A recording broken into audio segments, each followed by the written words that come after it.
lot of kids have at that age, maybe stuff like acne, voice breaking, usual stuff. But for me, it was completely different. And at the time, I felt very isolated. Right. Because basically, whenever I got too hot or excited, I turned into a dog. Oh, Christ. Yeah. I didn't think you were going to say that, if I'm honest. No, well, I don't often talk about it, John. It was a time in my life before it was treated, which was a bit strange. I mean, it had its upsides. I helped. I could solve crimes and stuff like that. I was a dog. I could go incognito. So you could solve crimes more successfully as a dog than as a human, is what you're saying? Well, yeah. I mean, I could get into places that they wouldn't really question a dog being there. Right, I see. I had an incredible sense of smell, Ryan. I've got to tell you. Of course. Yeah. But the brain and thoughts of myself. But one of the downsides of that was I would lose all my clothes. Obviously, I'd turn into a dog.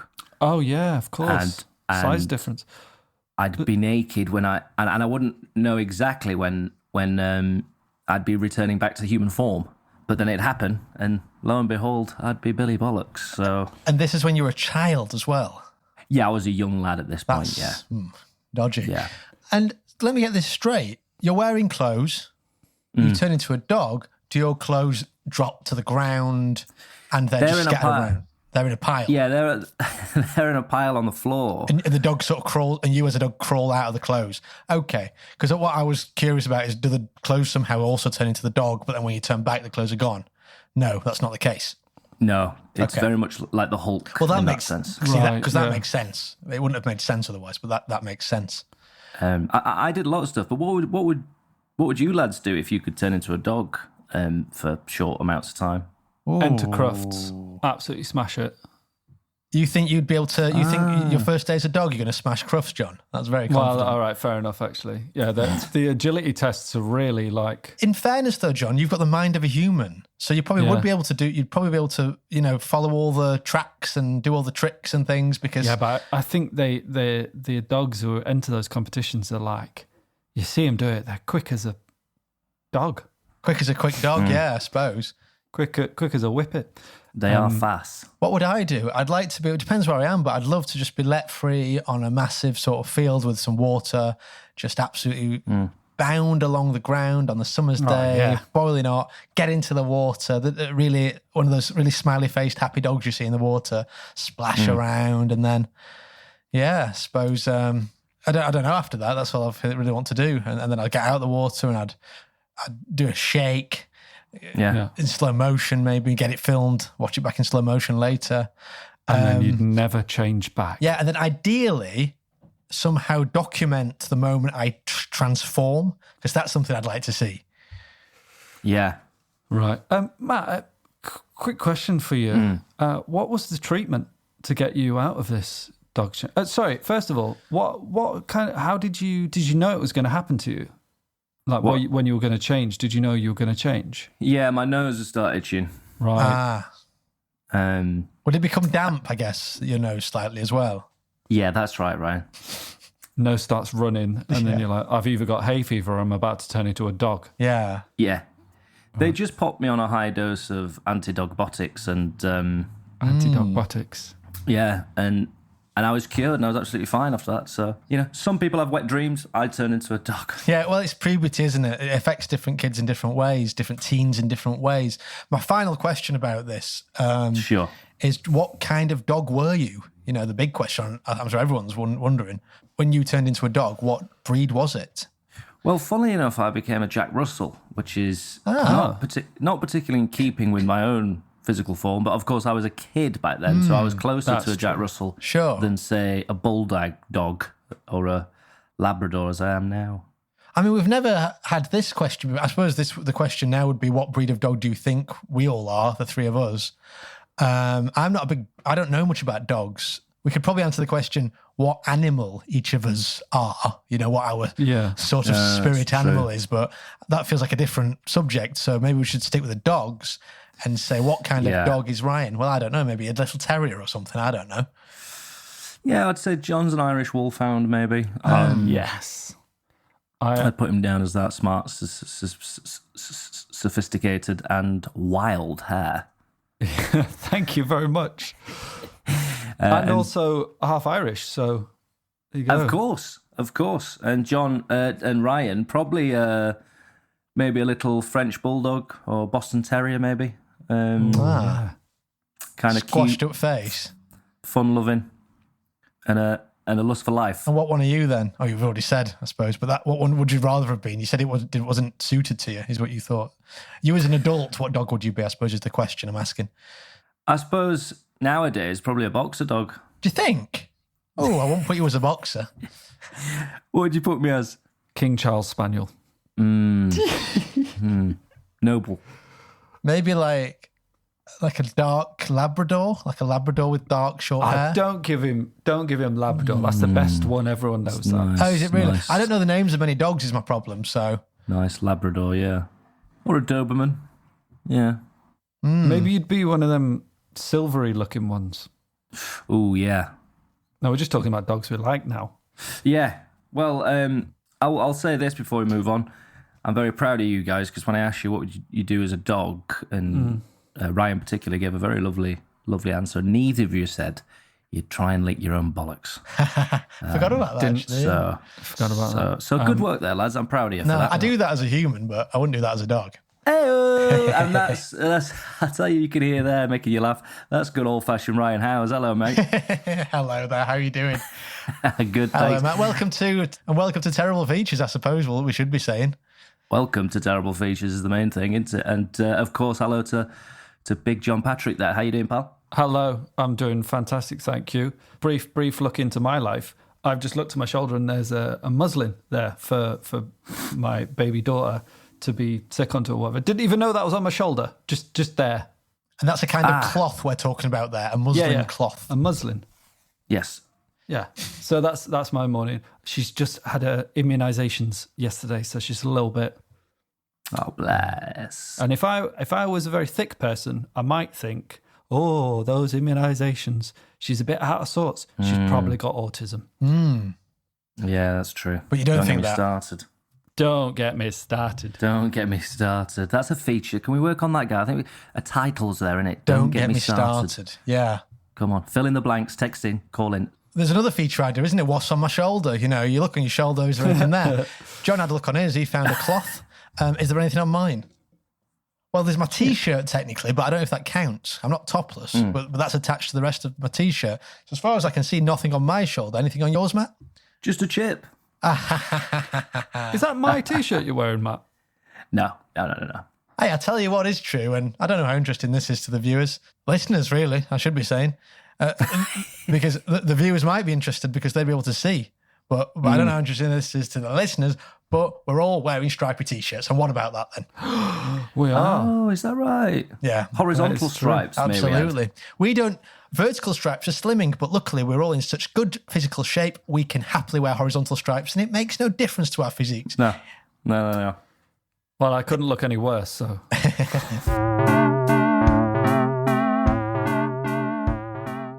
Okay, well, lads, I've got to ask you, have you been watching anything recently or doing much, reading or, Ryan, anything good on telly or anything? Well, I have, yeah. But before I tell you what I've been watching, friend of the family, friend of the show, one of our listeners, Sol Mijar, who got in touch previously.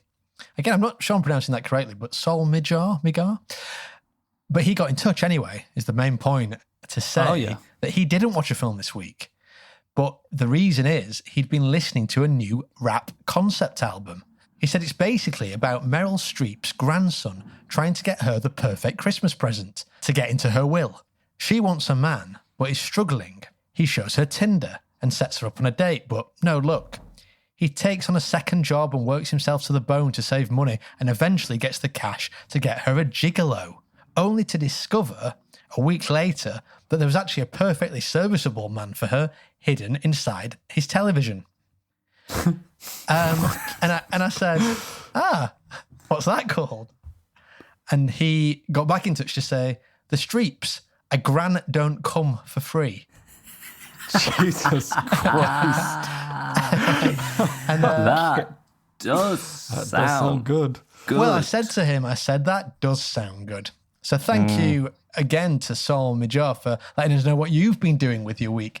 But now Thanks, on Saul. to what I've been doing with my week. And And also, Ryan, I'm so sorry to interrupt, but if anyone else would like to tell us what they've been doing with their week, please do text, tweet, email, do what you want, and we'll put you on the show. Of course we will. Well, I've been watching a movie about a journalist who writes an article for people who own a hot pastry-based dish containing gravy and meat and vegetables, and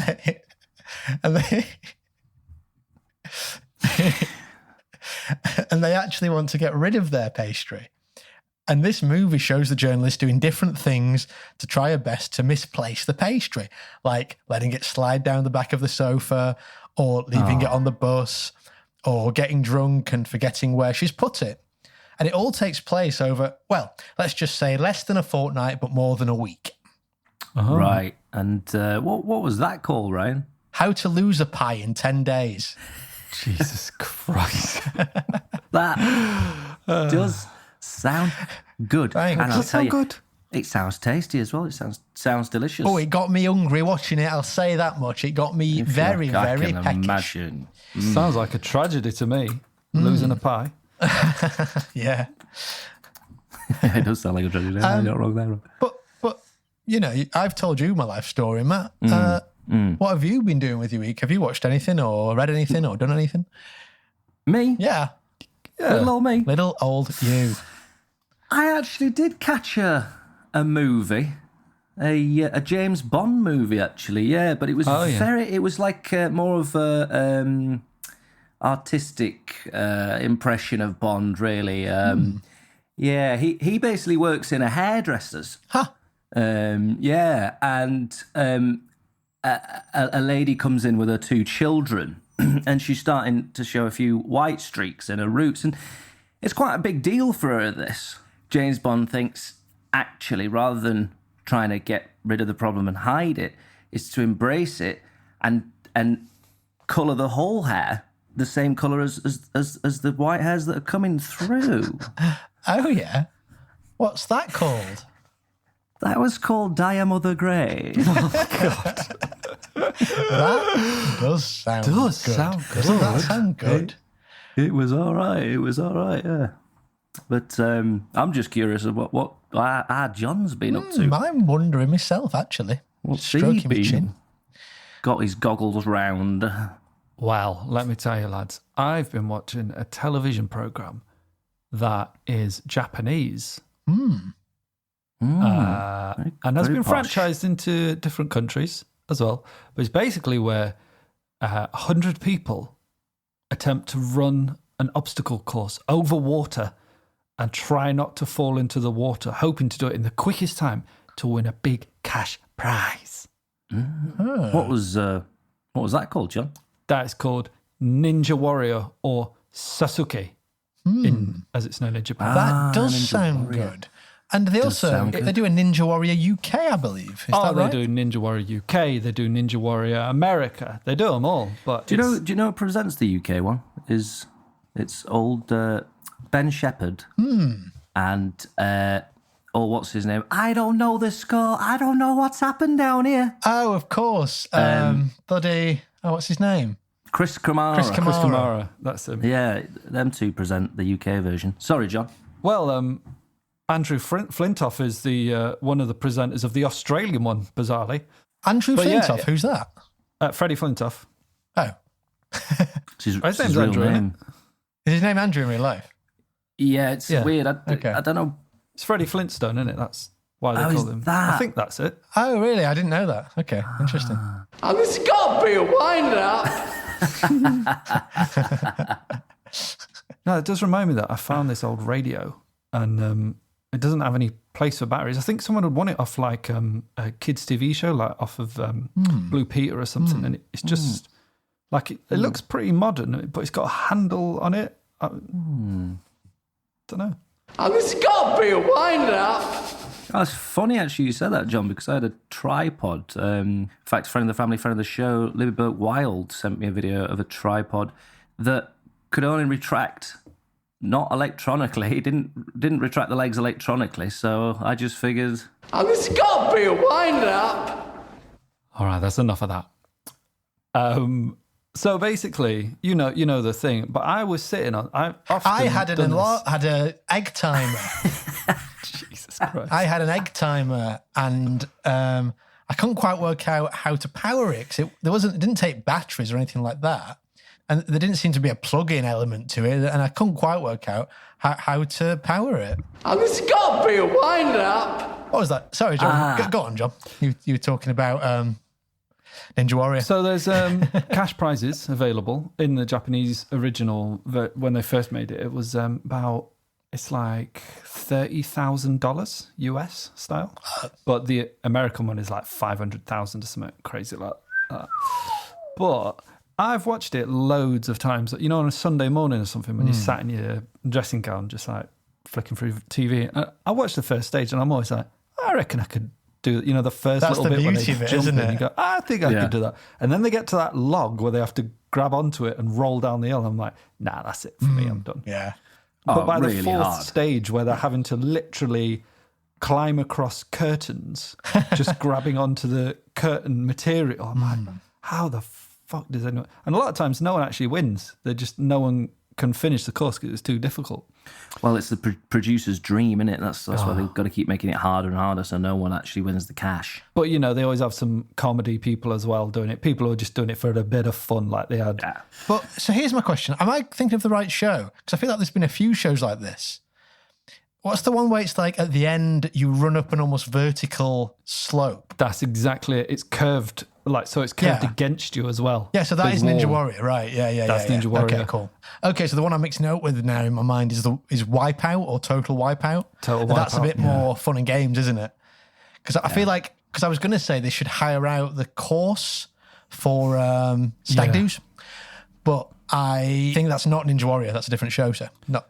Total Wipeout, I seem to remember from someone I knew who was a producer of it that it's filmed in Argentina, I think, something like that. That's right. And it was, one of the reasons was for health and safety that you couldn't do it in the UK because it's quite dangerous. Too much red tape. Yeah, and wasn't it like sort of round the world, all the different production companies, kind of like Fort Boyard in that way, that all the different countries would go there and do their own version. So I suppose in that sense, it's probably busy most of the year round and probably not much time for the stag parties to come and have a go.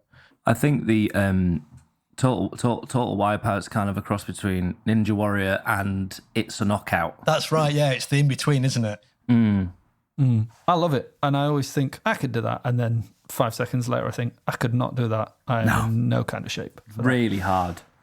Really hard. Fair play to those guys who do it, yeah. Ryan, show us the wheel. Da-da-da. Wheeler in. Oh, she's really looking really nice. It looks gorgeous. I mean, it looks better every week. I'm not sure you do. I think, have you taken that glitter glue off? I had to take a little bit of it off, to peel it off. And I tell you what, it was bloody satisfying peeling it off, but it was knackering the mechanism a bit. But imagine, what I did was I pasted a ton of it over my arms and legs as well, because of the satisfaction of peeling it off. Ooh, a bit painful on your hairy palms though, right? And not on my palms, hey, lads, it was on the back of my legs. Lads, what? We'll have a good time. Very nice. That is very nice. And I think the reason it looks better every week is because absence makes the heart grow fonder. Absence makes the wheel look better. Can you remove the silk robe that the wheel is currently wearing, Ryan? Okay. And distinguish its pipe? It's before the watershed, but I will do. Wheelie wheel. Yeah. Thanks for bearing with us. Good. Look at that. That is gorgeous. Yeah, not much to say about that, really. It takes your breath away every week. It's like the Grand Canyon. Yes. I've never been to the Grand Canyon. And my question always is, is, does it still work, Ryan? Does it still spin? Well, look, apart from removing the glitter glue, I've not really touched it since last week. So it should still work. There's no reason why it shouldn't, unless someone's been in here tampering with it, or perhaps a part of it's worn out, maybe part of the bearing's gone, or maybe the rubber's perished on a bit of the mechanism, or there's many reasons it could not work, I suppose, if I'm being honest. But I suppose the only way to see really is to test it, isn't it? In truth, now that I think about it. I'll spin it now. Let's see. Thanks, mate.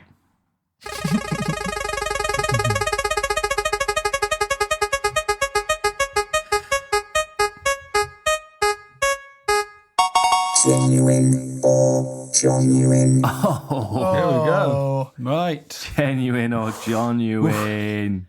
Now, who's had whose pants down recently with this? You've had my pants down recently. Have we? Yeah. Very Yeah. good. Yeah, John made I think the last time we played, John made the left-handed slip-up, didn't he? Oh, yes. The classic left-handed error. Yeah. But, He doubled up on the left-handed thing. So we had your pants down last time we played, but I'm not. It's got to be close. the overall score must be close, between us. So I'm excited to play again, but I'm also a little, obviously, scared shitless because I'm sure John was absolutely furious about last time. So Well, I mean, I'm sure he's gone extra hard on us. playing it so early in the podcast is a bit dangerous because it'll either put me in a great mood or a terrible mood for the rest of the show. So Well, fingers crossed we lose in that respect. yeah, fingers crossed. Play the jingle, Ryan.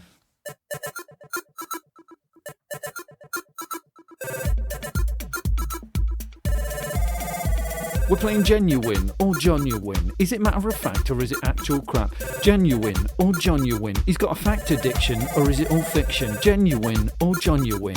His lies are true, but is he lying to you? Genuine or genuine. He lies, he lies, he lies, he lies, he lies. Yes, I lie constantly. Ryan, Yeah. what's your most favourite thing about playing this game? Well, if I had to think about it, I would say weighing up all the different factors, probably that we get to play together, Matt. Oh, Ryan, you shouldn't have. You're a sweet little pastry treat that you'd get at a very specialist baker's. Very, very expensive, very small, but absolutely delicious. And you are a strong, delicious gourmet hot dog with all the trimmings. You've got the sauces, you've got the onions, you've got the gherkins if you like them. You really are. Thanks, mate. I appreciate that. Sorry, If John. anyone can draw that, if anyone can draw Ryan as a little patisserie delicacy and Matt as a hot dog with all the trimmings, that'd be amazing. They're talking to you, Cole. Did we ever mention, in fact, because it's a good point that, Cole, did we ever mention to the listeners that Cole Corinne, actually, friend of the family, friend of the show, Cole Corinne, actually delivered the goods a few weeks ago when we asked him, when we asked if anyone could draw Willie Thorne chalking his own head, as he mentions in the song Snooker Loopy. And Cole came through and he drew that, and that's on our Instagram. You can have a look at that. It's a brilliant image. It really is. It was spot on the money, I'd say. It's exactly what I Absolutely dreamed perfect. of. And thanks so much for that, Cole. Yeah. Yeah, thank you. You really are friend of the family, friend of the show. Right, so we all know how the game works by now. I'm going to give you 3 facts. 2 of them are genuine, 1 of them is genuine. And you guys have just got to figure out which one's which. Okay. All right, who's ready? Let's do this. I'm ready. Right. Oh, I'm fucking bobbing myself here. Is it? All right. Is that genuine fear or genuine fear? Genuine. Right, here we go. Harry Styles has got 4 nipples.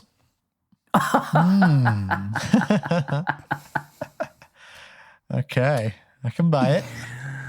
Peckham, the Sorry, town of... did you say 4? I did say 4. Okay. Yep. Peckham, you all know Peckham, don't you? Yeah, yes. Yep. Peckham gets its name from the fish, the perch. Its Anglo-Saxon name was Percheham, and in the Domesday Book, it's recorded as Percham.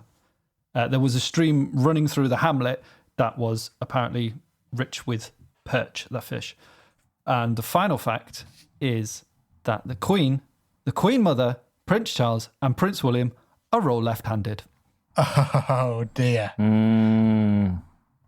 It's put in the whole left-handed error. Yeah. But is it an error? I feel like now it's known. He's bluffing. Is he bluffing? Is he bluffing? Is he double bluffing? Is he triple bluffing? Is he quadruple bluffing? Or is he in fact quintuply bluffing us? I had a feeling he was going to do this. He was going to pop a left-hand thing in, which would either have to be true, or He knew that's what we would think. What's that phrase called, Ryan? Hiding in plain sight, is it? Hiding in plain sight works for me, yeah. As in, he's doing it so obvious that he's actually double bluffing us. Well, that's what I'm saying. Or is he triple bluffing or sextuple bluffing? Let's go through these. Harry Styles having 4 nipples. I mean, 3 I've heard of. 4? Yeah. Maybe he's done this, but I don't think John would give us a genuine or genuine where it's true that he has 3, but not true that he has 4. I don't think he would do that. If you see what I mean? If it had said 4 tits, I'd have said now he's lost. I'd have said now he's left one direction. Fuck him.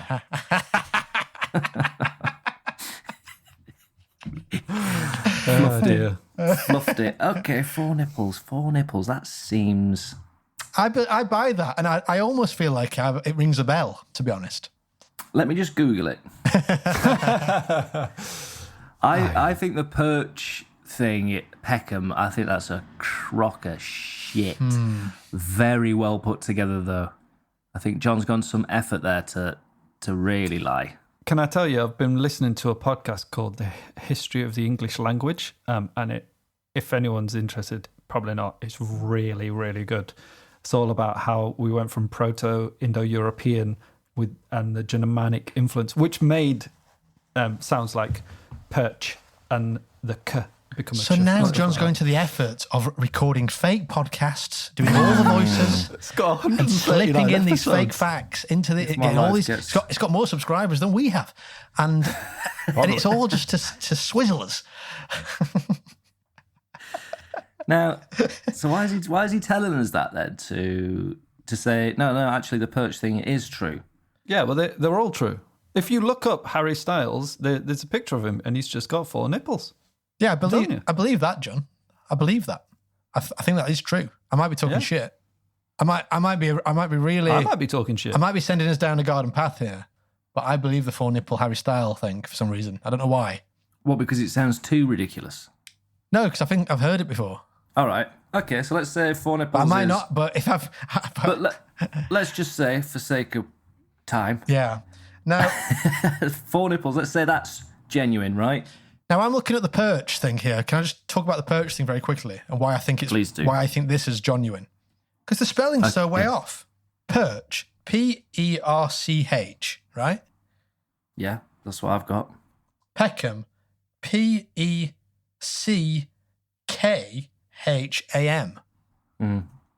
It's completely different. I can't see how they've gone from each other. Also, what's the river that the perch was found in? The Thames? River of No, it was just a bullshit. little stream that ran through, apparently. I suppose a long time ago that could be legit, but I'm trying to think if Well, there was loads of rivers in London that all have become part of the sewage works now. You know what I mean? There's loads of underground rivers, like I can't think of any. That is true, though. I know that's true because I saw on the History Channel they were doing a special on underground London about all the rivers that run underground. There's one that runs across the top of South Kensington Station. It's in a pipe. It's actually a river or a waterway, at least, that goes above the station. You can see it. Now, going to the last answer here, or statement, should I say, Ryan. Sorry, John, did you say the Queen, Prince Charles and Queen Anne are all left-handed? Queen Mother.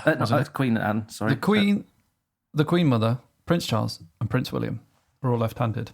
I must say I enjoy, as an aside, how the Queen Mother is known as, or was known as, the Queen Mother. You know what I mean? Because her name was Elizabeth, and she'd been previously known as Queen Elizabeth when she was married to King George, I want to say. And why not? Well, I might be wrong. But then when her daughter became the Queen Elizabeth, she couldn't be called Elizabeth anymore. So they just did they make up this name or has this been used before? They started calling her Queen Mother or the Queen Mum. It's like me, my mum being called the Ryan Mother.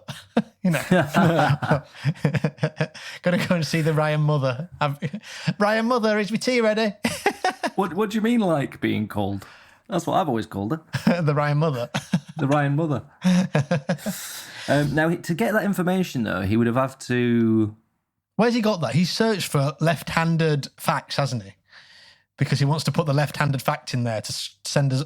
Because of the left-handed error that we found out last time. Come up. Of course it has. That's true. Right. So Peckham's the fake for me. That's what I'm saying. I'm happy Can I also say that go with you on that. Ealing used to be called Yalling. You can say that, yeah. Of course you can. So there you go. I feel like he's overcompensating for this now. It's desperation. Well, you believe all the other two, so I'm easy on them, aren't I? If we were about to say that, the one about left-handedness, you'd be sitting back relaxing, all cool, shooting some b-ball in your living room. Not the desperate man that you are today. Do you want to lock in, Max? I do. He's gonna. Do you want to what? Lock in? Yeah. Lock in with Perch, mate. Number 2. JOHNUINE. The name Peckham derives from the fish, the perch.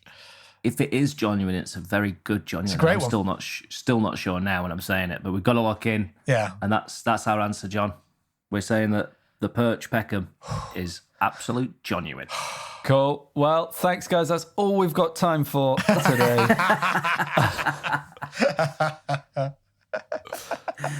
Is that right? Yeah, that's right. Oh shit. Da-da-da-da-da. Da-da-da-da-da. Da-da-da-da-da. Da-da-da-da-da. It's very good though, John, to be fair. I think you maybe give us too much information on it. That's it. We're through. So go on then. Aristotle 4 nipples. You can confirm this, can you? Yeah, apparently. Sweet. I'd like to see that. I wonder how they'd lie on his body. Are they still symmetrical, Well, sometimes you can get them just like somewhere else on the skin, can't you? On the body. They can just appear. Yeah, and I wonder They don't have to be like... Is it classed as an actual nipple or is it... I mean, obviously it is, but like, what I mean is, would it have...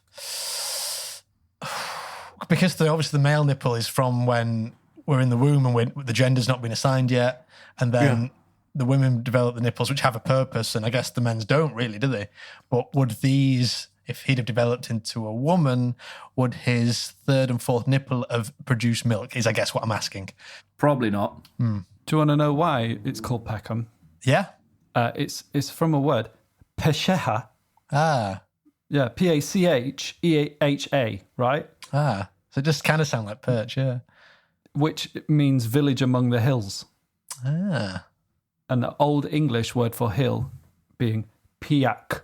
Ryan, my name means little king. There you go. Matthew means a gift from God. Really? Yeah, I think Did you John means God is gracious. God is gracious. Yeah. Yahweh is gracious. Oh. It's the same root as loads of other names. They're all very positive, aren't they? Wonder if any mean like dickhead or something. Anyway. Well, thank you, John. Of massive condolences to you. Obviously, we've unfortunately had your pants down live on air once again. But I've got to say, fantastic JOHNUINEs and a very good feature. Or should I say, a terrible feature. Ryan, should we move on? Yeah, let's spin that wheel. Sorry, John, really am.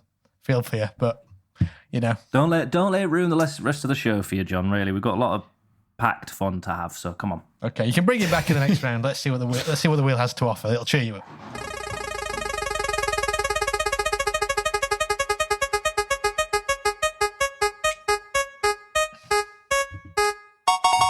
Smelly spelling. Smelly spelling? Smelly spelling. Not heard this in a while. Spelling. That's been, I'm going to say, weeks since this has come up on the wheel. It's been weeks. I think the last one was Tutankhamun, if I remember correctly, and that was a long time ago. In fact, that was when John had just had his newborn baby. Yeah. And we had Robo John attached to the wheel for one episode. Yeah, of course you did. Oh, it was, wasn't it? Yeah, it was when Robo John was here. Yeah, that's right. Because we actually got John to play along at home. Right, yeah, of course. Yeah. So I don't know when that was, but a long time ago now. We're on episode 28, guys. I mean, we've done 18 episodes in lockdown. What? 18. Yeah. Well, so that's been 18 weeks there or thereabouts. Yeah. Well, yeah, precisely. Jeez, that's terrifying. Obviously, it's not actually fully lockdown now, but we're still doing this over Skype because social distancing is still obviously in play. Well, anyway, so let's hear the jingle again, and I think that should just sum up what the feature's all about, to be fair. Wee, that smells. Trumped. What's that pong? What's that smell? Smelly. It's not about the answer, it's about the way it's spelled. Smelly spelling. That's the name. Smelly spelling. That's the game. Smelly spelling. Of course, smelly spelling. So basically, I give you a question or an audio clue and ask you a question about that. And you basically got to guess the word I want spelt correctly for 1 point. And then if you spell it correctly, you get another point. Oh, is it not 2 points for spelling it correctly? Because that's where that's what it's all about. Sorry, that's right. You get 1 point. It's been so long since I played this game, right? I forgot the rules myself. You get 1 point for guessing the word and then 2 points for spelling it correctly. That's right. So there's 3 points at bay. Is that right, Ryan? Yeah, just at bay sounds a bit weird. 3 points at bay. I don't know if that's a saying. Yeah, not sure about that. There's 3 points up for grabs, lads. Okay. All right. Okay. I knew when I said it, I thought, that's not... 3 points at bay. You try and keep things at bay, don't you? Yeah, keep things at bay. Yeah, that's right. So that's the opposite of what you want. That's keeping it at distance in it. So, but there's 3 points up for grabs. So I'm going to play you an audio clip, and I want you to tell me what is being used in this particular clip. Okay.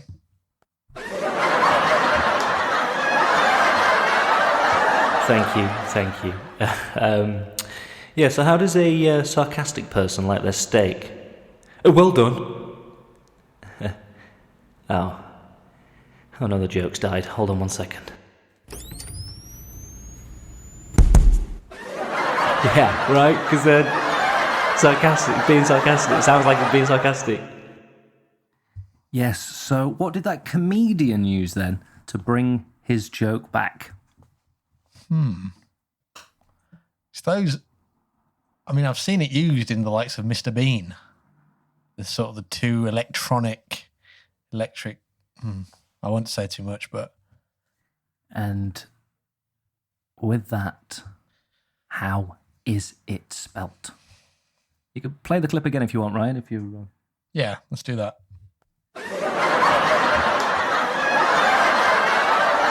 Thank you. Yeah, so how does a sarcastic person like their steak? Oh, well done. Oh no, the joke's died. Hold on 1 second. Yeah, right? Because being sarcastic, it sounds like it's being sarcastic. So what did the comedian use there? What piece of apparatus? You're going very quiet there, John. You feeling confident? You feeling confident, or are you feeling scared? How do you feel? I feel like I know there's a letter, but I always get it on the wrong side of another letter. Does that mean anything to you, Matt? It does, yes. Because it's often pronounced wrong. Yeah. Do you know what I mean? I know. I mean, the word smells, doesn't it? It's a smelly... smelly old word. A smelly old word. Okay, well, I've had a guess. You locked in, Ryan? Yeah. And Sir Patrick? I am, yes. You locked in. Okay, so what did you get for your answer, guys? What do you think the comedian was using there? John? I think he's using a defibrillator. And Ryan, what did you put? Was that your answer? Well, I've put defibrillator. Defibrillator. Okay, so you both get a point because it's correct. It is a defibrillator. But more importantly, for the big 2 fat points, as Ryan very well reminded me of earlier, how is it spelt? Now, let's go to Ryan first. He looks very eager. You guys can see his eyes scanning his page. How did you spell this, buddy? D E F I B U R. Was that an R or was that a ah? What do you mean? Is there an R? Because you went ah. I don't know if it was an R or. Is there an R there? Let's go to John Patrick. See if you did any better, buddy. Okay. Defibrillator. Well, he's got a clue now, hasn't he? But Let's hear I it. trust him. DEF Yep. I B R I Yes. L Yes. L Yes. A T O R. That's right. Congratulations. He's got it. Well done. Defibrillator. Well done, mate. Yeah, it's that. Absolutely reeks, that spelling, mate. Yeah, does smell, doesn't it? Pongs to high heaven, doesn't it? It's the Defibrillator. yeah, it's the because I would always say defibrillator. I didn't have an R in there at all. I just had defibrillator, but it's I'd say defibrillator. defibrillator probably, or defibrillator. Yeah. Or is it It's the R defibrillator? and the I. Is it defib or def? What is it? Defibrill. Defibrill, Who made that up? Idiot. I mean, thing is though, what some guys had a heart attack. They're on the floor, and you're going, grab the flab. What? The electric thing. The flubber. What? Is that with an I or with an R? And before you know it, the guy's dead. Yeah. I'd say that word was well and truly smelly. And do you feel better now, John? A little bit. Yeah, a little bit. Okay. No, good work there, John. It's a solid 3 points for you there. It's a 3. tricky word to spell. And and a point for Ryan. So, we move on to more terrible features.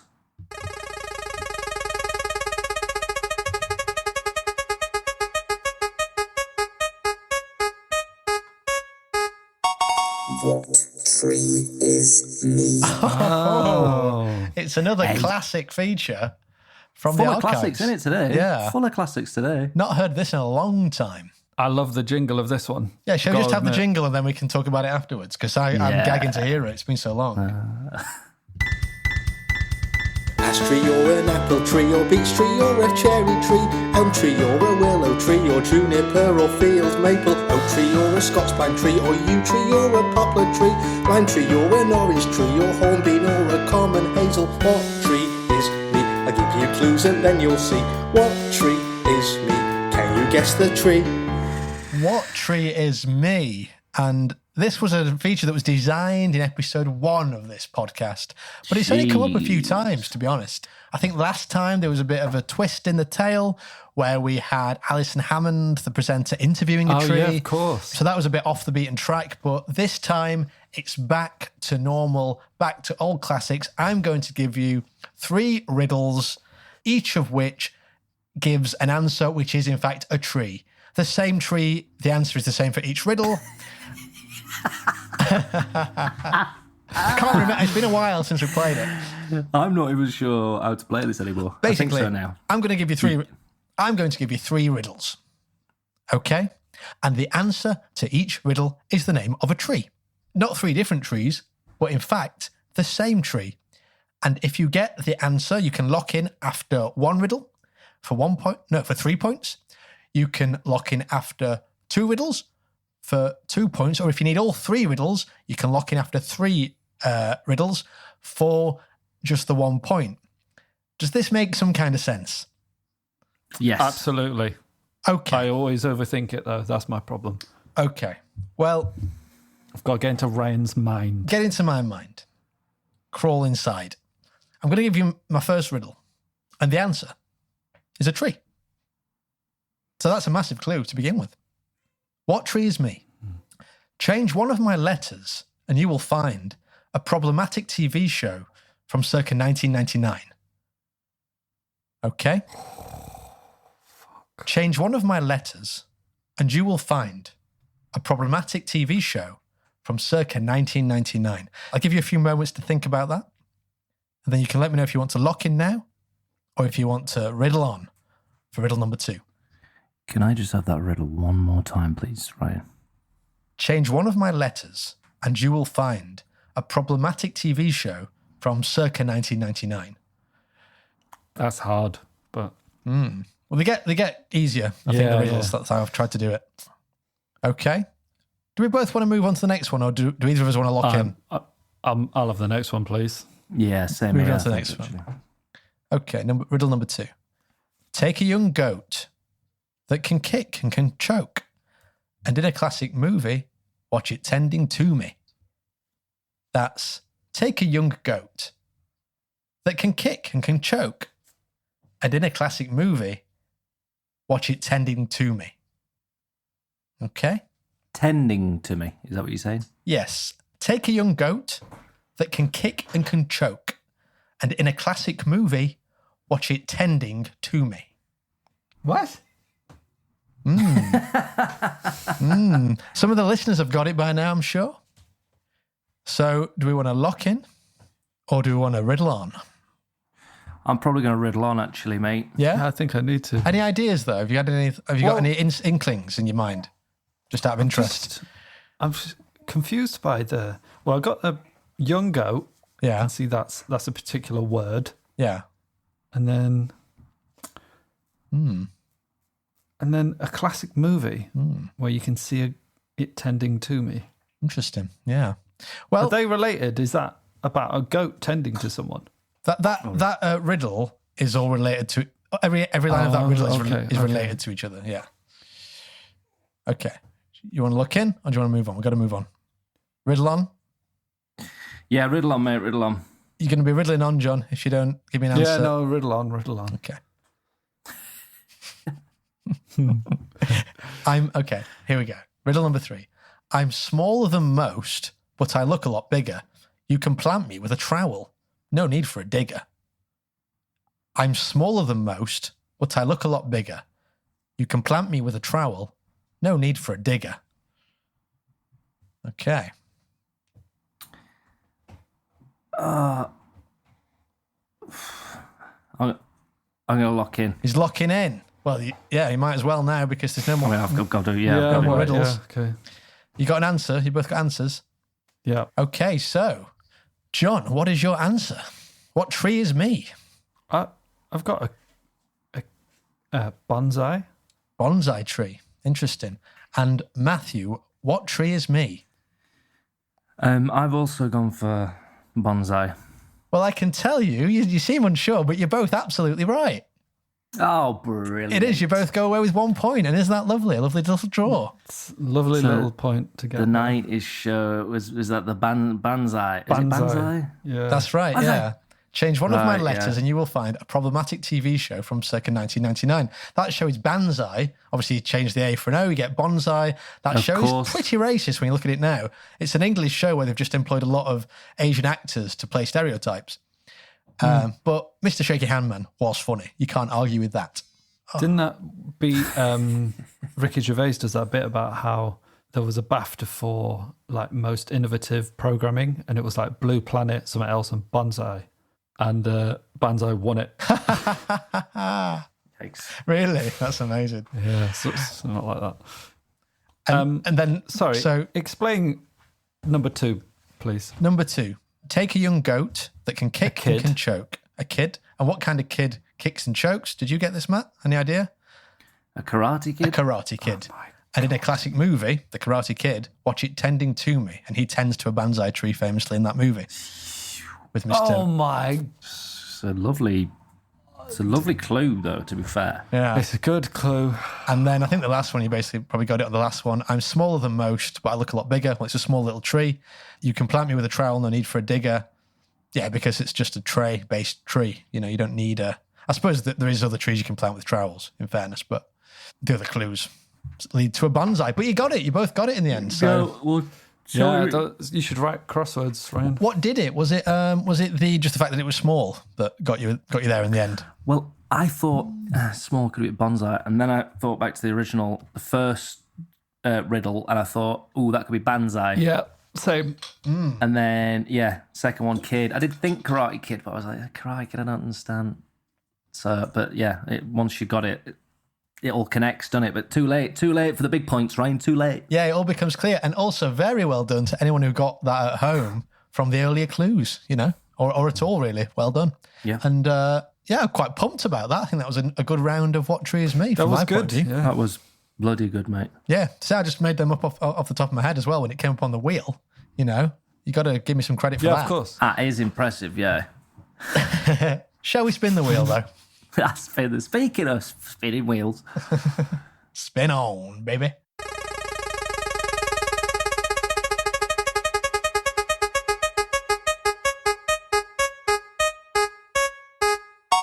Let's have it right. Oh, another one we've not heard from in a while, in fact. This really is a classic show. Good, great wheel spinning, Ryan. Yeah, no, I mean, I've been practicing, so yeah. And I was hoping for a Let's Have It Right, which is, of course, when I play you a voicemail that my friend Casino Paul has left me. And the reason I've been hoping for it is because he has left me one. I was going to say, Ryan, has he actually left? Because it comes up on the wheel, of course, but we can't always guarantee that you've got one in your voicemail He left me one box. about 4 or 5 weeks ago, yeah, but it's not come up since then. So this is a bit old now, I suppose, but it's still completely relevant. It's not particularly topical or anything, so I think it's a great voicemail, actually. I've been sitting on it, excited to play it, but it's not come up on the wheel. And you've still not rang him back, though. Sorry to interrupt, Ryan, but have you still not rang him back since his first voicemail he ever left?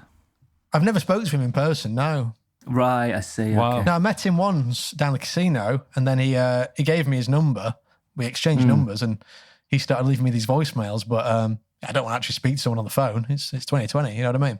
Yeah, Yeah, God, true. yeah. He should just text me, really. But the thing is, his voicemails are actually usually quite fun-filled, entertaining little pieces of audio content, luckily. He's for old this. school. He's old school.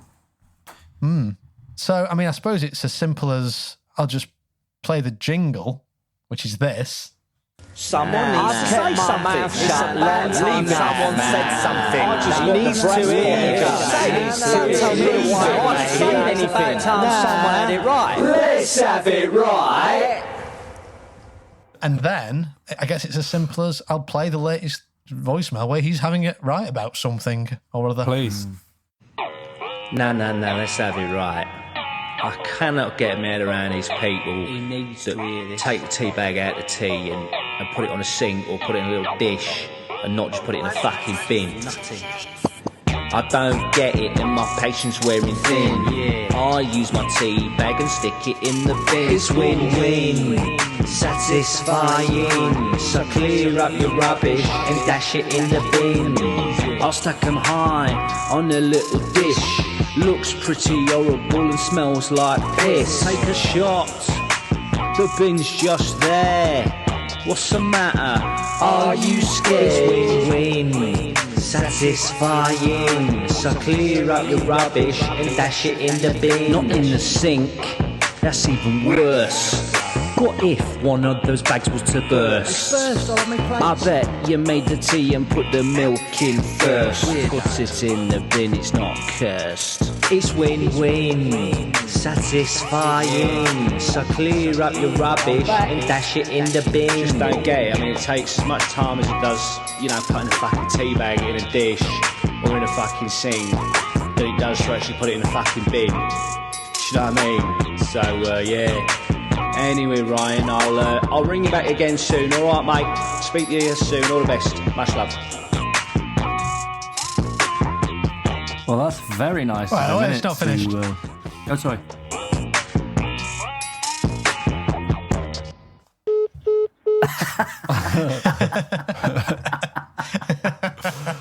Wow.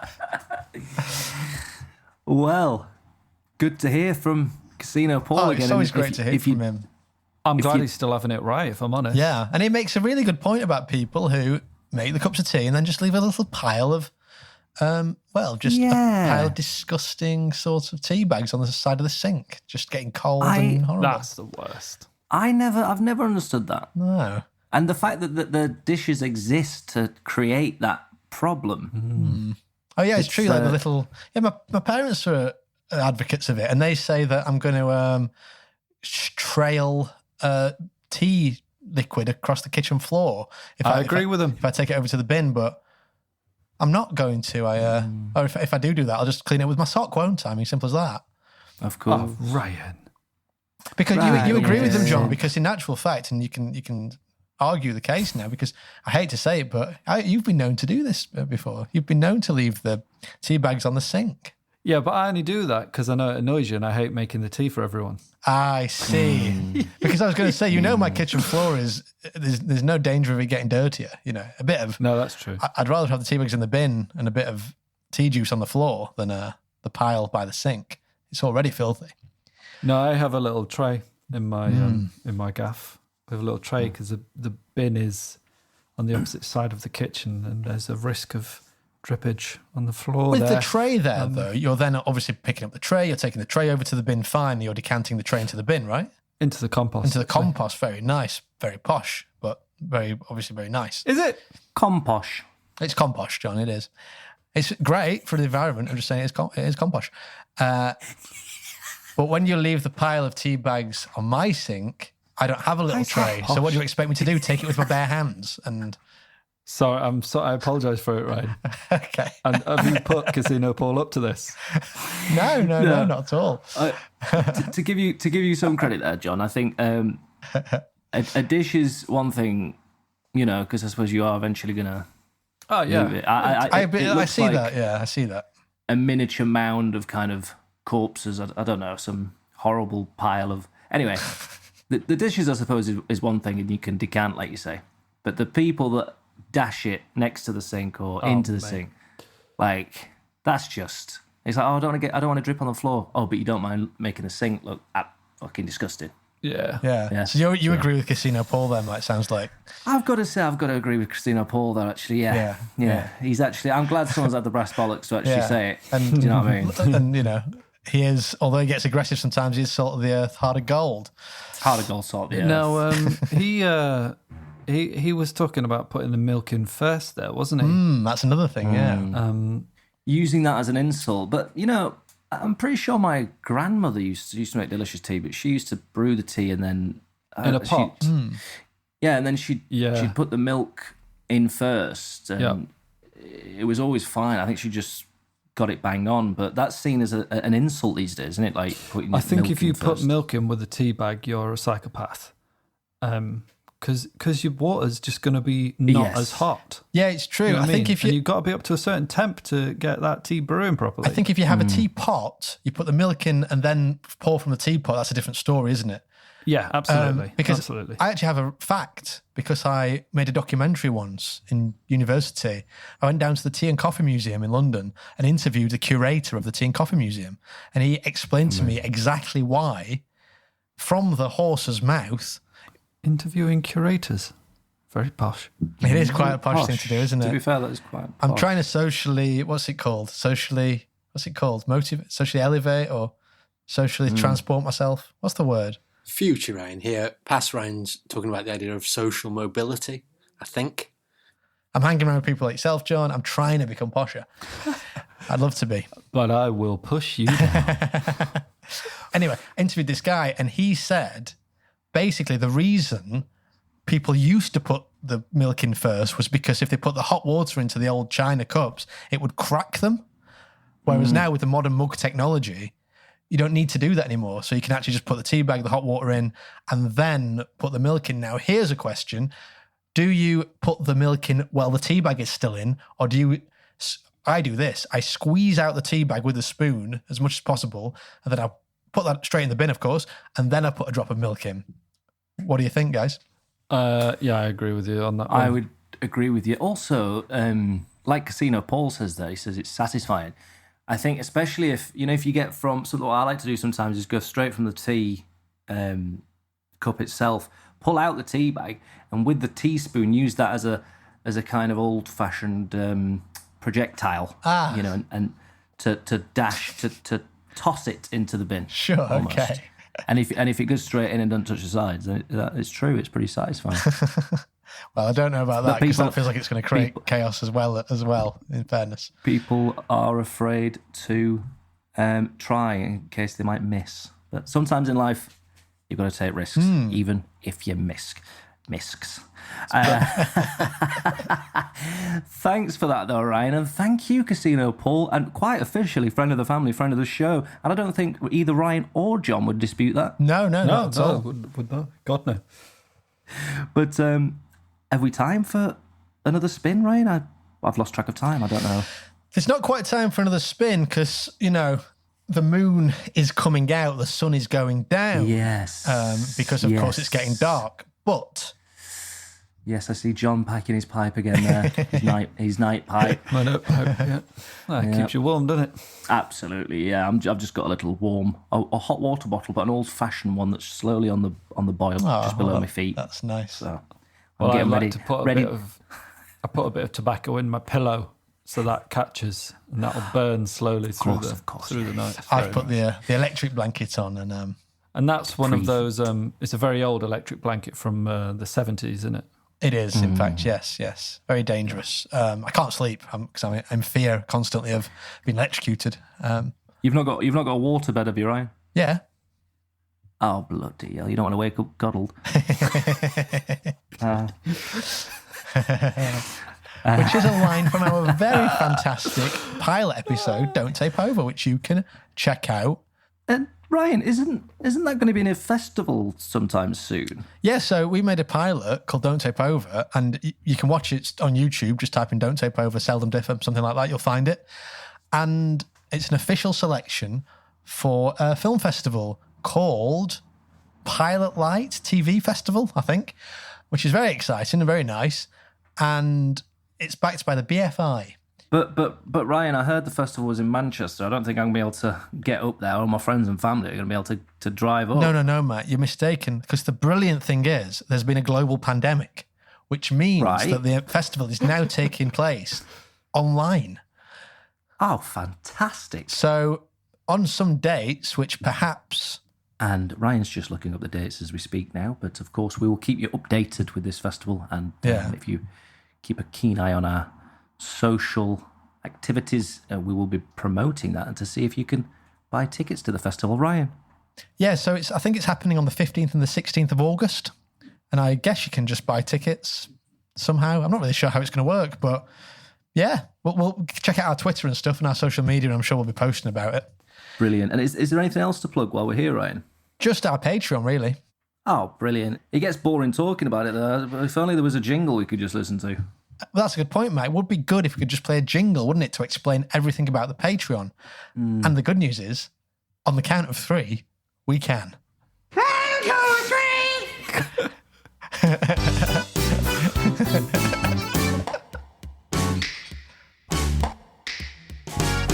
Podcast looping nuts are we, making podcasts all for free. But if you'd like to help us too, then this is what you ought to do. On the website Patreon, followed by a.com / is the next bit. That seldom differ, and that's it.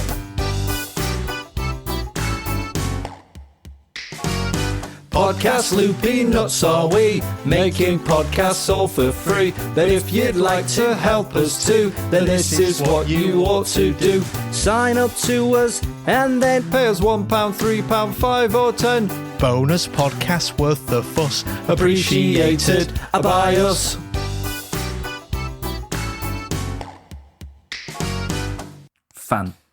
Fantastic stuff. Podcast Loop it. And thanks so much to all our friends of the family, friends of the show, terrible fans, Patreon subscribers for subscribing to us. And if you want to join us, you can. You've got all the information there. But what wasn't mentioned was the badges.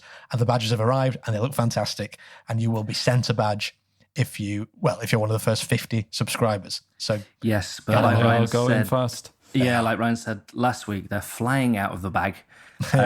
So yeah, you want to sign up and badge. You get a badge even if you pay the minimum of £1 or you pay the maximum or whatever amount you're donating per month.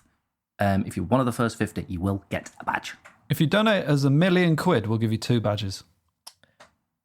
Well, hold on there, John. Well, we've only got, because then we'd have to send off for another batch. So we've made promises. No, but it's a good point though, John. I feel like we should maybe set our maximum donation at £1 million because, there might be one person out there wanting to, and no one has the option. So that's a thought, isn't it? Anyway. Well, you get super Patreons, don't you? You do. On some podcasts. But, I would love a super Patreon, or as we would call them, a really, really, really, really, really terrible fan. Yeah, they would be. Or a super terrible fan. A super terrible fan. Worst of the worst. Anyway, I think we're coming to the end of the show, so I suppose we'll just have a quick game of Who's at the Door, will we? Why not? Who's that? Who's that? Who's at the door? Who's that? Who's that? Who's at the door? Who's that? Who's that? Who's at the door? It's a mystery. Welcome back to Who's at the Door. Take a look at the door. Will they be coming in? Will they be staying on the doorstep? Lads, who's at the door this week?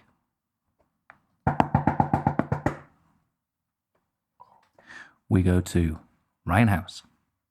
Is it Wee Jimmy Cranky?